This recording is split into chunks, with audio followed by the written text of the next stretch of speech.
بسم اللہ الرحمن الرحیم۔ السلام علیکم ورحمۃ اللہ وبرکاتہ۔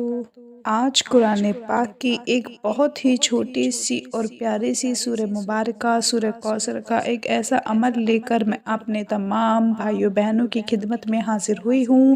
میں اللہ پاک سے دعا کرتی ہوں کہ اللہ پاک اس چھوٹی سی سورہ مبارکہ کی برکت سے، اس کی تلاوت کرنے سے، اس کا ذکر کرنے سے، اس کا ورد کرنے سے اللہ پاک سب کی پریشانیوں کو، مشکلات کو آسان فرما دے، سب کو اپنے اپنے ہر مقصد میں کامیابی عطا فرما دے۔ سورہ کوثر ایک ایسی سورہ مبارکہ ہے کہ اس کو پڑھنے والا اگر غریب سے غریب تر ہو، جو یا یوں کہہ لیں کہ کوئی رکشہ چلانے والا بھی ہو تو وہ بھی بڑی بڑی گاڑیوں کا مالک بن جاتا ہے۔ کوئی فقیر ہو جس کے ہاتھوں میں ایک پیسہ بھی نہ ہو، وہ بھی لاکھوں کروڑوں کا مالک بن جاتا ہے۔ کوئی بے روزگار ہو جو گھر میں فارغ بیٹھا ہو، جس کو کوئی کام کرنے کو نہ مل رہا ہو، گھر والوں کی باتیں سن رہا ہو، دوستوں رشتہ داروں کی باتیں سن رہا ہو، وہ بھی ایسی جگہ پر نوکری لگ جاتا ہے کہ لاکھوں کمانا شروع کر دیتا ہے۔ آج میں آپ کو سورہ کوثر کا ایک ایسا عمل بتاؤں گی جس کو اگر آپ لوگ کر لیں تو انشاءاللہ آپ بھی بڑی سے بڑی کامیابی حاصل کر سکتے ہیں۔ اگر آپ ذاتی گھر حاصل کرنا چاہتے ہیں، گاڑی لینا چاہتے ہیں، نوکری حاصل کرنا چاہتے ہیں، جس مقصد کے لیے بھی آپ اس کو پڑھیں گے انشاءاللہ اس مقصد میں کامیابی مل جائے گی۔ دوستو، یہ بات بزرگوں سے سنی تھی کہ جس چیز کا کثرت سے ذکر کیا جائے، نام لیا جائے، اس کا یقین دل میں اتر جاتا ہے۔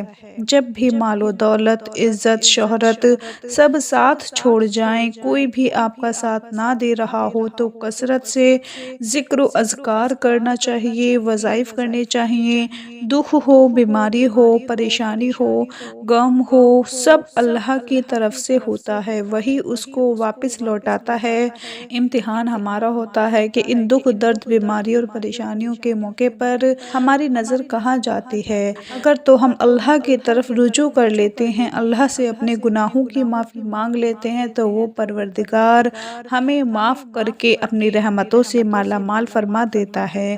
آج کے اس بہت ہی نازک دور میں، مہنگائی کے دور میں، ہر طرف بھوک پھیلی ہوئی ہے، کاروبار کی بندش ہے، گھروں میں اخراجات پورے نہیں ہو رہے، مالی مشکلات کا سامنا ہے۔ میرا جو بھائی، میری جو بہن چاہتی ہے کہ اس کے اخراجات میں بے پناہ اضافہ ہونا شروع ہو جائے، اس کے رزق دولت میں اضافہ ہونا شروع ہو جائے، وہ دن بہ دن ترقی کی طرف چلنا شروع ہو جائے۔ اگر قرض کے بوجھ تلے دبا ہوا ہے تو اس کا سارا قرض اتر جائے، تو آج کا یہ چھوٹا سا عمل آپ نے ضرور کر لینا ہے۔ جو کچھ بھی بتایا جاتا ہے، اللہ کا کلام بتایا جاتا ہے، اس کے پڑھنے میں، اس کی تلاوت کرنے میں کون سا حرج ہے؟ اگر ایک غریب سے غریب بندہ اس عمل کو کر کے ترقی کی طرف چلنا شروع ہو جاتا ہے، کامیابی اس کے قدم چوم لیتی ہے، تو اس سے بڑھ کر اور کیا ہو سکتا ہے؟ آپ لوگوں نے سورہ کوثر کا جو عمل کرنا ہے وہ اس طریقے سے کرنا ہے، بڑی غور سے نوٹ فرما لیں کہ صبح، دوپہر اور شام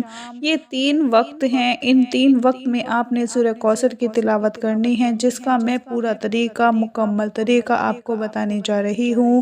انشاءاللہ آپ یقین نہیں مانیں گے، اگر آپ کے پاس ایک چھوٹی سی موٹر سائیکل ہے تو اس عمل کو جس نیت کے ساتھ کریں گے، اگر اس نیت سے کریں گے کہ اللہ پاک اس عمل کے پورے ہوتے ہی مجھے چھوٹی سی موٹر سائیکل سے بڑی موٹر سائیکل عطا فرما دے، یا موٹر سائیکل سے مجھے گاڑی عطا فرما دے، یقین مانو اس عمل کی طاقت سے اللہ پاک آپ کو بڑی گاڑی عطا فرما دے گا۔ کہنے کا مقصد کہ جو بھی آپ کی مراد ہوگی، جو بھی آپ کی حاجت ہوگی، جس چیز کی آپ کو ضرورت محسوس ہوگی، وہ اللہ تعالیٰ آپ کو عطا فرما دے گا۔ آپ نے کیا کرنا ہے کہ سب سے پہلے سورہ کوثر پڑھنی ہے۔ وہ کیسے پڑھنی ہے؟ صبح سورج نکلنے سے پہلے 29 مرتبہ 29 ٹائمز آپ لوگوں نے سورہ کوثر کی تلاوت کرنی ہے۔ کوشش کریں کہ فجر کی نماز لازمی ادا کی جائے۔ فجر کی نماز ادا کرنے کے بعد صبح سورج نکلنے سے پہلے 29 مرتبہ سورہ کوثر کی تلاوت کر لیں، اور جس نیت کے ساتھ کرنی ہے، جس مقصد کے لیے کرنی ہے، وہ مقصد اپنے دل میں ہو۔ اس مقصد کو دل میں رکھ کر اس نیت کے ساتھ آپ نے 29 مرتبہ صبح سورج نکلنے نکلنے سے پہلے سورہ کوثر کی تلاوت کر لیں۔ اس کے بعد صبح کے بعد دوپہر کے وقت، دوپہر کا وقت ہوتا ہے ظہر کا وقت، جب ظہر کی اذان ہوتی ہے، نماز ہوتی ہے 1 سے 2 بجے کے درمیان، اس وقت آپ لوگ جہاں کہیں بھی ہوں وہاں آپ نے چلتے پھرتے اٹھتے بیٹھتے 29 مرتبہ سورہ کوثر کی تلاوت کر لینی ہے۔ اس کے بعد آخر میں پھر شام کے وقت اس وقت کرنی ہے جب سورج غروب ہو رہا ہو، سورج غروب ہونے والا ہو تو اس کے غروب ہونے سے پہلے 29 مرتبہ سورہ کوثر کی تلاوت کر لیں۔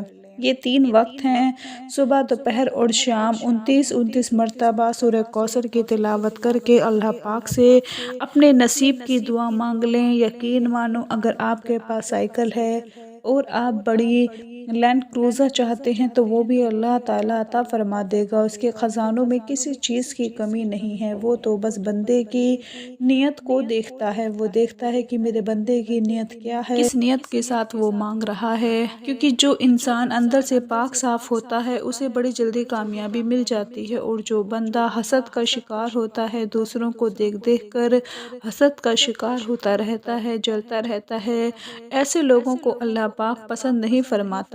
جو دل کے صاف ہوتے ہیں، دل کے پکے ہوتے ہیں، ایمان والے ہوتے ہیں، یقین والے ہوتے ہیں، اور خاص کر قرآن پاک، جو بندہ قرآن پاک پر یقین کر لیتا ہے، اس کی ایک ایک آیت پر یقین کر لیتا ہے کہ اسی کے وسیلے سے، اسی کے ذریعے سے اللہ پاک مجھے کامیابی عطا فرمائے گا، تو پھر وہ پروردگار اپنے کلام کے وسیلے سے، اس کے صدقے سے، اس کی تاثیر سے اپنے بندے کی مدد فرما دیتا ہے۔ آپ لوگوں نے صبح، دوپہر اور شام کے وقت سورہ کوثر کی تلاوت لازمی کرنی ہے۔ انشاءاللہ آپ یقین مانیں گے کہ اتنی بڑی بلندیاں آپ کو اللہ پاک عطا فرما دے گا کہ آپ کی سوچ ہوگی۔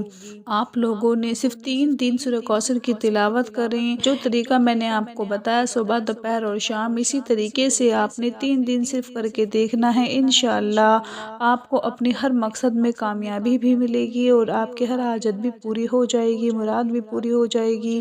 جو میرا بھائی اپنا گھر حاصل کرنا چاہتا ہے، اپنی گاڑی لینا چاہتا ہے، وہ کوشش کرے کہ مسلسل اس عمل کو کرتا جائے، کم سے کم 20 سے 25 دن تک اس عمل کو جاری رکھے۔ ایسا نہیں ہوگا کہ 2 سے 3 دن پڑا اور آسمان سے پیسوں کی بوریاں اترنا شروع ہو گئیں، مال و دولت اترنا شروع ہو گیا اور آپ نے گاڑیاں لے لیں، آپ نے بنگلے بنا لیے، تو ایسا نہیں ہوگا۔ اس عمل کو جیسے جیسے پڑھتے جائیں گے اللہ پاک اپنے غیبی طریقوں سے، غیبی خزانوں سے آپ کے لیے وسائل پیدا فرماتا جائے گا۔ اس کی برکت سے ایسے ایسے وسائل پیدا ہوں گے کہ آپ کا رزق کھلے گا، آپ کے دولت میں اضافہ ہوگا، اور انشاءاللہ آپ کو وہ سب مل جائے گا جس کی آپ تلاش میں تھے۔ اللہ پاک آپ سب کا حامی اور ناصر ہو۔ اپنا بہت سارا خیال رکھیں، اپنی دعاؤں میں یاد رکھیں، 5 وقت کی نماز پڑھیں۔ اللہ حافظ۔